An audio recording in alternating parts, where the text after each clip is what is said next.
Governor, thank you. And Madam President, thank you for getting us off to a start in thinking about this critical issue. Now, a study by Proofpoint, that's a computer security company, found that 90%, 9 out of 10, of security breaches in companies occur through employee errors. Usually, an employee clicking on a link that they should have ignored.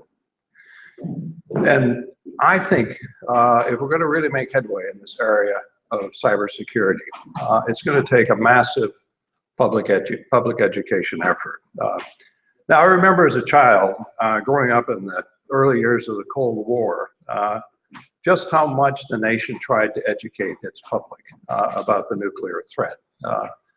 I was in Boy Scouts, and we were handed this little booklet. It was a plane spotter booklet, and had silhouettes of Soviet bombers and American bombers so that us who were 10 years old could distinguish between the two. Now, I was out in the middle of Minnesota, and I think if a Soviet bomber came in low enough for me to identify it and got that far undetected, we were probably in deep trouble.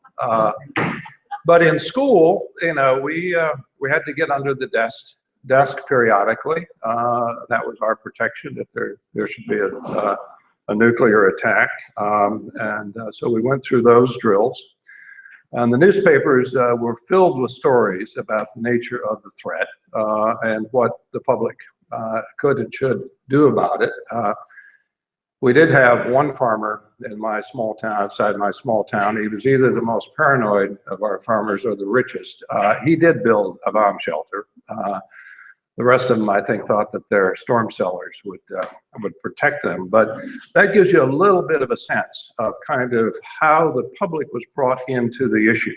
And I think we need to make somewhat of the same kind of effort around cybersecurity. Nuclear war would have been catastrophic, but it was probably always a fairly low probability event. Cybersecurity, less catastrophic, although what Llewellyn just described would certainly be enormously disruptive and costly, but it has a much higher probability. And if we worried about Dr. Strangelove during the nuclear era getting out of control, there are a lot of Dr. Strangeloves out there in the nuclear and the cyberspace, and a lot of unwitting ordinary citizens who can give them a pathway for their destruction. So what's being done in this area in terms of trying to bring the public into the issue?